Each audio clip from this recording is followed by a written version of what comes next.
በአንድ አህያ መንጋጋ ሺዎችን የጨረሰው ሳምሶን ብቻውን የአንድ ከተማ በር ከነመቃኑ ነቅሎ በቀርሜሎስ ተራራ ላይ የጣለው ሳምሶን፣ የአንበሳውን ደቦል የገነጣጠለ ሳምሶን፣ 300 ቀበሮችን ችቦ ለኩሶ የላከ ሳምሶን። ውድ የአሳፍ ቲዩብ ቤተሰቦች ይህንን ታሪክ እያደመጣችሁ እስከ መጨረሻ ከቆያችሁ በሳምሶን የሰራ ነፃ የሚያወጣው የእግዚአብሔር መንፈስ እንደሚያገኛችሁ እምነታችን ነው። እስከ መጨረሻው አብራችሁን ቆዩ። ሳምሶን ታሪካችንን ስንጀምር በመሳፍንት ምዕራፍ 13 ቁጥር 1 ላይ የሳምሶንን መወለድ ታሪክ እናገኛለን። እስራኤላውያን እንደገና በእግዚአብሔር ፊት ክፉ ድርጊት ፈጸሙ። ስለዚህም እግዚአብሔር በፍልስጤማውያን እጅ 40 ዓመት እንዲገዙ አሳልፎ ሰጣቸው። ማኑሄ የተባለ ከዳን ወገን የተወለደ አንድ የጾር ሰው ነበረ። ሚስቱ መካን ስለነበረች ልጅ አልወለደችም።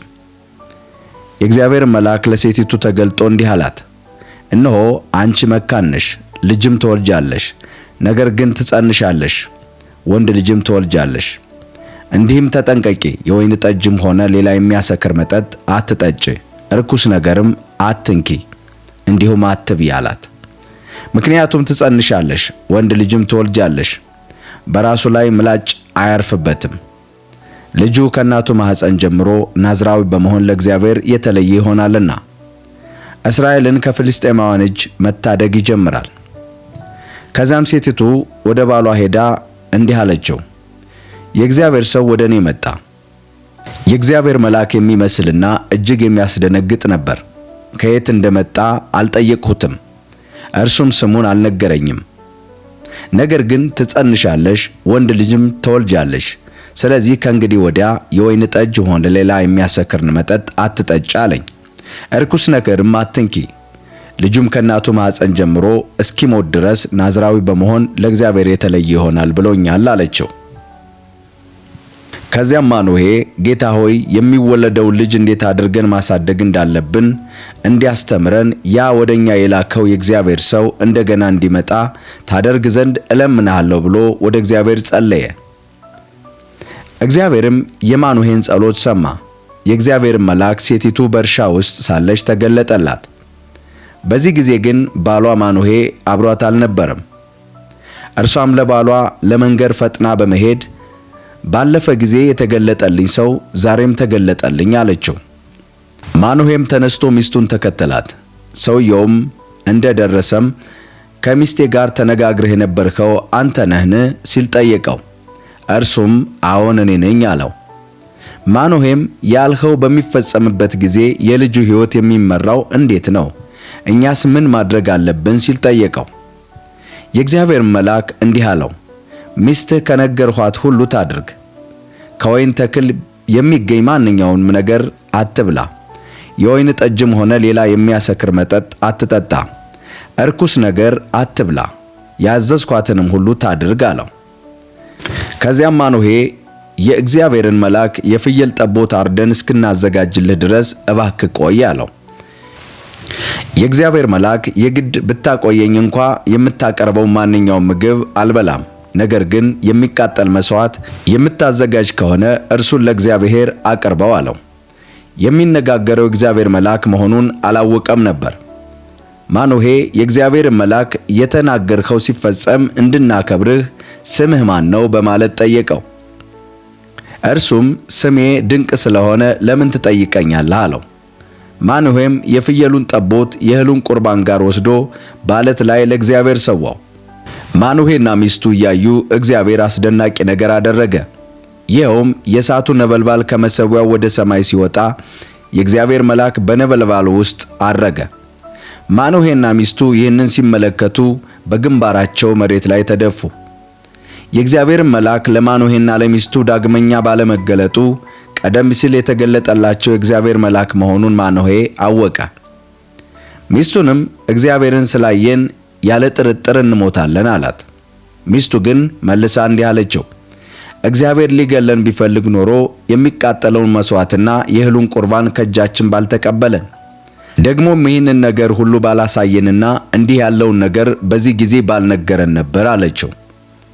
ሴቲቱ ወንድ ልጅ ወለደች፣ ስሙም ሳምሶን ብላ ጠራችው። ልጁ አደገ፣ እግዚአብሔርም ባረከው። የእግዚአብሔር መንፈስ በጾራና በኤሽታኦል መካከል ባለው በዳን ሰፈር ሳለ ያነቃቃው ጀመር። የእግዚአብሔር ቃል በመሳፍንት ምዕራፍ 14 ቁጥር 1 ላይ ሳምሶን አንዲት ፍልስጤማዊ ማግባቱን እንደዚህ ይነግረናል።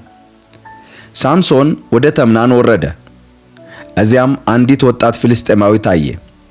እንደ ተመለሰም አባቱንና እናቱን በተምና አንዲት ወጣት ፍልስጤማዊት አይቻለሁና አሁኑኑ አጋቡኝ አላቸው። አባቱና እናቱም ከዘመዶችህ ወይም ከሕዝብህ ሁሉ መካከል ላንተ የምትሆን ሴት መች ታጣና ነው ወዳልተገረዙ ፍልስጤማውያን ሚስት ፍለጋ የምትሄደው አሉት። ሳምሶን አባቱን ልቤን የማረከችው እርሷ ናትና እርሷን አጋባኝ አለው። በዚህ ጊዜ በእስራኤል ላይ ገዢዎች ፍልስጤማውያን ስለነበሩ ከፍልስጤማውያን ጋር ጠብ እንዲፈጠር እግዚአብሔር ሆን ብሎ ያደረገው ነገር መሆኑን አባቱና እናቱ አላወቁም ነበር።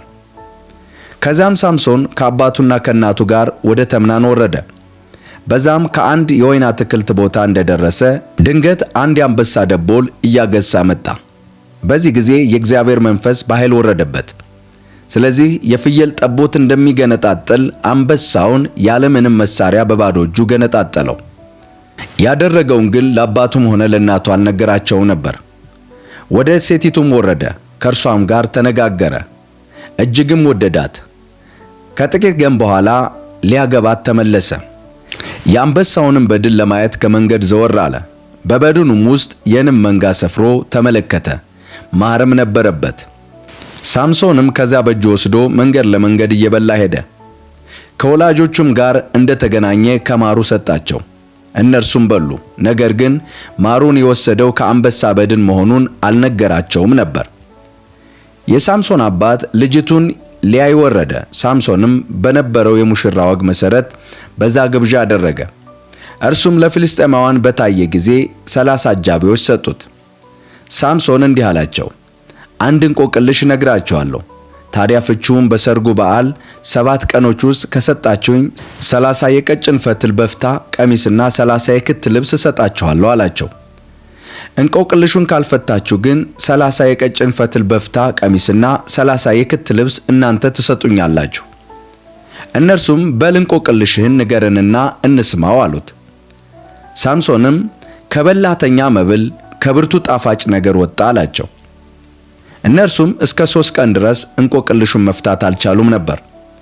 በአራተኛውም ቀን የሳምሶን ሚስት የእንቆቅልሹን ፍች እንዲነግረን ባልሽን እስኪ አግባቢልን፣ ያለዛ አንቺንም የአባትሽንም ቤተሰብ በእሳት እናቃጥላችኋለን፣ ጠርታችሁ የጋበዛችሁን ልትዘርፉን ነው አሏት። ከዚያም የሳምሶን ሚስት ተንሰቅስቃ እያለቀሰች ከፊቱ በመቅረብ ለካስ ትጠላኛለህ፣ በእርግጥ አትወደኝም አለችው። እርሱም ይህንን ለአባቴም ሆነ ለእናቴ አልነገርኋቸውም፣ ታዲያ ለአንቺ ለምን እነግርሻለሁ አላት። ሚስቱም በሰርጉ በዓል 7 ቀን ሙሉ እያለቀሰች ጨቀጨቀችው። አጥብቃም ስለነዘነዘችው በመጨረሻ በ7ኛው ቀን ነገራት። እርሷም በበኩሏ የእንቆቅልሹን ፍች ለሕዝቧ ነገረች። በ7ኛው ቀን ፀሐይ ከመጥለቋ በፊት የከተማው ሰዎች ከማር የጣፈጠ ምን ተገኝቶ ከአንበሳ ወዲያ ብርቱ ከየት መጥቶ አሉት። ሳምሶንም መልሶ በጊዴሬ ባላረሳችሁ እንቆቅልሽን ባልፈታችሁ አላቸው። ከዚያም የእግዚአብሔር መንፈስ በሳምሶን ላይ በኃይል ወረደበት። ወደ አስቀሎናም ወርዶ ከሰዎቻቸው መካከል 30ውን ገደለ። ያላቸውንም ከገፈፈ በኋላ ልብሶቻቸውን አምጥቶ እንቆቅልሹን ለፈቱ ሰዎች ሰጣቸው። በቁጣ እንደነደደም ተነስቶ ወደ አባቱ ቤት ወጣ። የሳምሶን ሚስት ለሚዜው ተዳረች። ከጥቂት ጊዜ በኋላ በስንዴ መከር ወራት ሳምሶን አንድ የፍየል ጠቦት ይዞ ሚስቱን ለማየት ሄደ። እርሱም ሚስቴ ወዳለችበት ጫጉላ ቤት ልግባ አለ። አባቷ ግን እንዲገባ አልፈቀደለትም። አባቱየውም ፈጽሞ የጠላሃት መሆንህን ስለተረዳሁ ለሚዜህ ድሬያታለሁ፣ ታናሽ እህቷ ከእርሷ ይልቅ ውብ አይደለችምን? እርሷን አግባት አለው። ሳምሶን መልሶ ከእንግዲህ በፍልስጤማውያን ላይ በሚደርሰው ጉዳት ተጠያቂ አልሆንም አላቸው። ከዛም ወጥቶ በመሄድ 300 ቀበሮች ያዘ። የሁለቱን ጭራ አንድ ላይ ካሰረ በኋላ ችቦ ወስዶ ጥንድ ሆኖ ከተያያዘ ጭራ ጋር አሰረው። ችቦም በእሳት አቀጣጥሎ ቀበሮችን በፍልስጤማውያን የእህል አዝመራ ላይ ለቀቃቸው። ነዶውንና የቆመውን አዝመራ እንዲሁም የወይኑንና የወይራውን ተክል አቃጠለ። ፍልስጤማውያንም ይህንን ያደረገው ማን ነው ብለው ሲጠይቁ ሚስቱ ለሚዜው ስለተሰጠችበት የተምናዊው አማች ሳምሶን ነው የሚል መልስ አገኙ። ስለዚህም ፍልስጤማውያን መጥተው ሴቲቱንና አባቷን በእሳት አቃጥለው ገደሏቸው። ሳምሶን እንዲህ እናንተ ይህንን ካደረጋችሁ እኔ ደግሞ ሳልበቀላችሁ አልመለስም አለ። ክፉኛ መታቸው፣ ከእነርሱም ብዙዎችን ገደለ። ከዚያም ወርዶ በኤታ ማለት ዋሻ ተቀመጠ። ፍልስጤማውያንም መጥተው በይሁዳ ሰፈር ከዚያም በሌሒ አጠገብ ተበታትነው አደፈጡ። የይሁዳም ሰዎች ልትወጉን የመጣችሁት ለምንድን ነው ሲሉ ጠየቋቸው። እነርሱም እኛ የመጣነው ሳምሶንን ልናስርና ያደረሰብንን ልናደርግበት ነው ብለው መለሱላቸው። ከዚያም 3000 ሰዎች ከይሁዳ ተነስተው በኤታ ማለት ወዳለው ዋሻ ወርደው ሳምሶንን ፍልስጤማውያንን ገዦቻችን መሆናቸውን አታውቅምን? ያደረግብንስ ነገር ምንድነው ብለው ጠየቁት። ሳምሶንም ያደረግኩት እነርሱ ያደረጉብኝን ነው በማለት መለሰላቸው። እነርሱም አስረን ለፍልስጤማውያን ልንሰጥህ ይኸው መጥተናል አሉት።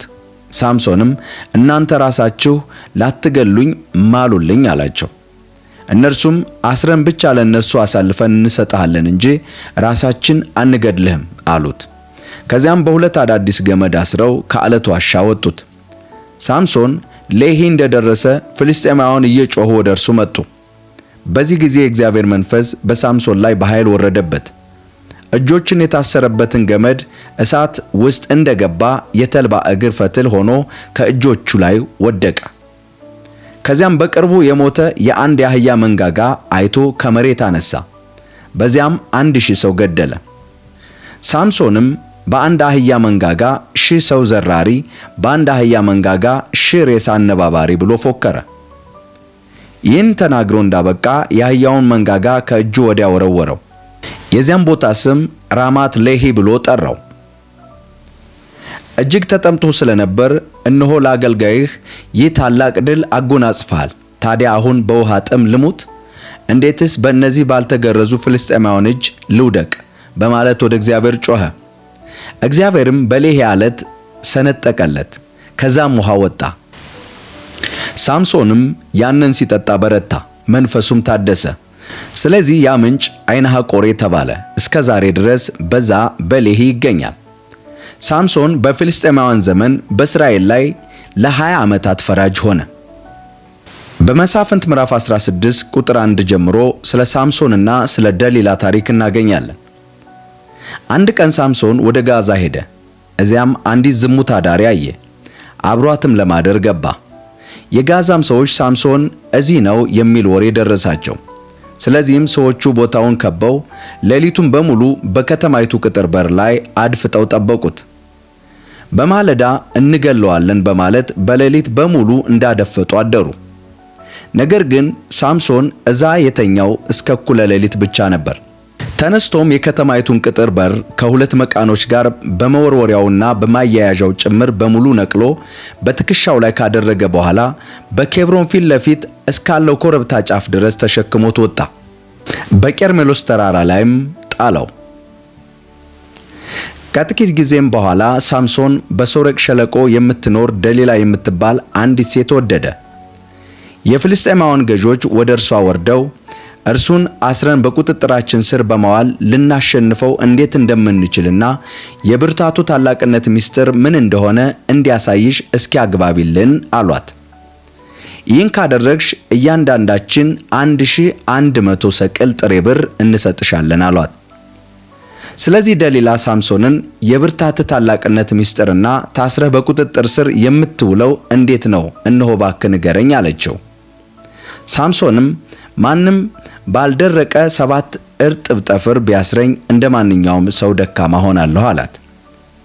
ከዚያም የፍልስጤማውያን ገዦች ያልደረቁ 7 እርጥብ ጠፍሮች አመጡላት። እርሷም አሰረችው። ሰዎችም በጓዳ ውስጥ ተደብቀው ነበር። እርሷም ሳምሶን ፍልስጤማውያን መጡብህ አለችው። ሳምሶን ግን ፈትል በሳት ሲነካው እንደሚበጣጠስ ጠፍሮችን በቀላሉ በጣጠሳቸው። ስለዚህም የብርታቱ ምስጢር ምን እንደሆነ ሊታወቅ አልቻለም። ደሊላም ሳምሶንን አሞኝተኸኛል፣ ዋሽተኸኛል፣ እባክህ አሁንም አንተ እንዴት ማሰር እንደሚቻል ንገረኝ አለችው። እርሱም ሥራ ላይ ባልዋለ አዳዲስ ገመድ ቢያስሩኝ እንደ ማንኛውም ሰው ደካማ ሆናለሁ አላት። ደሊላም አዳዲስ ገመድ ወስዳ አሰረችው። ሰዎችም በጓዳ ውስጥ ተደብቀው ነበር። እርሷም ሳምሶን ፍልስጤማውያን መጡብህ አለችው። እርሱ ግን ክንዱ የታሰረበትን ገመዶች እንደ ፈትል ክር በጣጠሳቸው። ደግሞም ደሊላ ሳምሶንን እስካሁን ዋሽተኸኛል፣ አሞኝተኛል፣ እባክህ አንተን ማሰር የሚቻለው እንዴት እንደሆነ ንገረኝ አለችው። እርሱም መልሶ የራስ ጠጉሬን 7 ቁንደላዎች ከድር ጋር ጎንጉነሽ በችንካር ብታስሪኝ እንደ ማንኛውም ሰው ደካማ ሆናለሁ አላት። ደሊላም መተኛቱን አይታ 7ቱን ቆንደላዎች ከድር ጋር ጎነጎነችው፣ በችካልም ጋር ቸነከረችው። እንደገናም ሳምሶንን ፍልስጤማውያን መጡብህ አለችው። ሳምሶን ከእንቅልፉ ነቃ፣ ችንካሩንም ከነድሩ ከነቁንዳላው ነቀለው። የሳምሶንና የደሊላ ጨዋታ አሁን ወደ ዋናው የኃይሉ ምስጢር ወደ ጸጉሩ እያመራ የሄደ ይመስላል። ከዛም በኋላ ሳታምነኝ እንዴት እወድሻለሁ ትለኛለህ አለችው። ስታታለለኝና የኃይልን ታላቅነት ምስጢር ስትደብቀኝ ይህ 3ኛ ጊዜ ነው አለችው። ሳምሶንም በሕይወት መኖሩን እስኪጠላ ድረስ ዕለት ዕለት በመጨቅጨቅ አሰለቸችው። ስለዚህም ሁሉን ነገር ነገራት፣ እንዲህም አለ: ከተወለድ ጀምሮ ናዝራዊ በመሆን ለእግዚአብሔር የተለየው ስለሆንኩ ራሴን ምላጭ ነክቶት አያውቅም። የራሴ ጠጉር ቢላጭ ግን ኃይሌ ተለይቶኝ እንደ ማንኛውም ሰው ደካማ ሆናለሁ አላት። ደሊላ ሁሉንም ነገር እንደነገራት በተረዳሽ ጊዜ ለፍልስጤማውያን ገዦች ሁሉንም ነገር ነግሮኛልና ተመልሳችሁ ኑ ብላ ላከችባቸው። የፍልስጤማውያን ገዦች ብሩን ይዘው ተመልሰው መጡ። ደሊላ ሳምሶንን በጭኗ ላይ አስተኝታ እንቅልፍ እስኪወስደው ካደረገች በኋላ አንድ ሰው ጠርታ 7ቱን የጠጉር ቁንዳላዎች አስላጨቻቸው። እርሷም ታስጨንቀው ጀመር፣ ኃይሉም ተለየው። እርሷም ሳምሶንን ሳምሶን ፍልስጤማውያን መጡብህ አለችው። ሳምሶን ከእንቅልፉ ነቅቶ እንደ ወትሮ አደርጋለሁ አለ። ነገር ግን እግዚአብሔር እንደተወው አላወቀም ነበር። ከዚያም ፍልስጤማውያን ያዙት፣ ዓይኖቹን አውጥተው ወደ ጋዛ ይዘውት ወረዱ። በናስ ሰንሰለት አስረው እስር ቤት ውስጥ እህል እንዲፈጭ አደረጉት። ነገር ግን ከተላጨ በኋላ ጸጉሩ እንደገና ማደግ ጀመረ። በመሳፍንት ምዕራፍ 16 ቁጥር 23 ላይ የሳምሶንን የመጨረሻ ሕይወት እናያለን። በዚህ ጊዜ የፍልስጤማውያን ገዦች አምላካችን ዳጎን ጠላታችንን ሳምሶንን በእጃችን አሳልፎ ሰጥቶናል ብለው በመደሰት ለአምላካቸው ለዳጎን ታላቅ መስዋዕት ለማቅረብ ተሰበሰቡ። ሕዝቡም ሳምሶንን ባዩ ጊዜ አምላካችን ዳጎንን በማመስገን ምድራችንን ያጠፋውን ብዙ ሰው የገደለብንን ጠላታችንን አምላካችን በእጃችን አሳልፎ ሰጠን አሉ። እጅግ ደስ ባላቸው ጊዜ እንዲያዝናናን ሳምሶንን አምጡት አሉ። ስለዚህ ሳምሶንን ከእስር ቤት ጠርተው አስመጡት። በፊታቸውም ተጫወተ። በምሰሶዎችም መካከል ባቆሙት ጊዜ ሳምሶን እጁን ይዞ የሚመራውን ልጅ ቤተ ጣዖቱ ደግፈው ወደ ያዙት ምሰሶች አስጠጋኝና ልደገፋቸው አለው። በዚህን ጊዜ ወንዶችና ሴቶች ቤተ ጣዖቱን ሞልተውት ነበር። የፍልስጤማውያን ገዦች በሙሉ በዚያ ነበሩ። ሳምሶን ሲጫወት ለማየት 3000 ያህል ወንዶችና ሴቶች በጣራው ስር ተሰብስበው ነበር። ሳምሶንም ወደ እግዚአብሔር እንዲህ ሲል ጸለየ። ልዑል እግዚአብሔር ሆይ አስበኝ፣ አምላክ ሆይ እባክህ አንድ ጊዜ ብቻ ብርታትን ስጠኝና ስለጠፉት ዓይኖቼ ፍልስጤማውያንን አንዴ ልበቀላቸው አለ። ከዛም ቤተ ጣዖቱ መካከል ላይ ተደግፈው የያዙትን 2 ምሰሶዎች አንዱን በቀኙ አንዱን በግራ እጁ አቅፎ በመያዝ ከፍልስጤማውያን ጋር አብሬ ልሙት በማለት ባለ ኃይሉ ሲገፋው ቤተ ጣዖቱ በገዦችና በውስጥ በነበሩት በሌሎችም ሰዎች ሁሉ ላይ ወደቀባቸው። ስለዚህ በሕይወት ከኖረበት ጊዜ ይልቅ በሞቱ ጊዜ ብዙ ሰው ገደለ። ሳምሶንም ስለ ጠፉት ዓይኖቹ ፍልስጤማውያንን በሞት ተበቀላቸው። ወንድሞቹና መላው የአባቱ ቤተሰብ ሬሳውን ለማምጣት ወደዚያ ወረዱ። አምጥተውም የአባቱን የማኑሄም መቃብር ባለበት በጾርዓና በኤሽታኦል መካከል ቀበሩት። ሳምሶን በእስራኤል ላይ 20 ዓመት ፈራጅ ሆነ። ውድ የአሳፍ ቲዩብ ቤተሰቦች ሳምሶን ምንም ከማህፀን ናዝራዊ ነህ ተብሎ የተወለደ ቢሆንም እግዚአብሔር ከፀጉሩ ጋር ኪዳን የገባለት ሰው ቢሆንም ነገር ግን እግዚአብሔር የገባለትን ኪዳን በጥንቃቄ በልቡ ሲይዝ አንመለከትም። በላዩ ላይ የነበረውን የእግዚአብሔርን ኃይል በሴት አማካኝነት ሲያጣ እንመለከታለን። እግዚአብሔር አምላክ እነሆ በዚህ ዘመንም ብዙ ደሊላዎች እንዳሉ ጥርጥር የለውም። እግዚአብሔር መንፈስ ቅዱስ በውስጣችን ላይ ያለውን ጌታ እንዳናሳዝን ቅድስና ለሕይወታችን እጅግ ያስፈልጋል። ሳምሶን በደሊላ አማካኝነት ኃይል ከሱ ሲለይና አቅም ሲያጣ እንዲሁም በጠላት እጅ ሲወድቅ ፍጻሜውም እጅግ አሳዛኝ ሲሆን እንመለከታለን። በዚህ ዘመን ላይ እኛ ክርስቲያኖች ሕይወታችንን በጥንቃቄ ልንጠብቅ ይገባል። መንፈስ ቅዱስ እንዳያዝን የቅድስናን ሕይወት ልንለማመድ ዕለት ዕለት ያስፈልጋል። ሳምሶን በደሊላ አማካኝነት እነሆ የእግዚአብሔርን ኃይል እንዳስወሰደ በዚህ ዘመን ላይ ኃይል አልባ ሊያደርግ የሚፈልግ ብዙ የደሊላ መንፈስ በየቤተ እምነቱ እንዳለ ጥርጥር የለውም። እንደ አገልጋይ እንደ ክርስቲያን በጥንቃቄ በንጽህናና በቅድስና በእግዚአብሔር ፊት እንድትመላለሱ እነሆ ከደሊላዎች እንድትጠበቁ የዛሬ መልእክታችን ነው። ሰላማችሁ ይብዛ።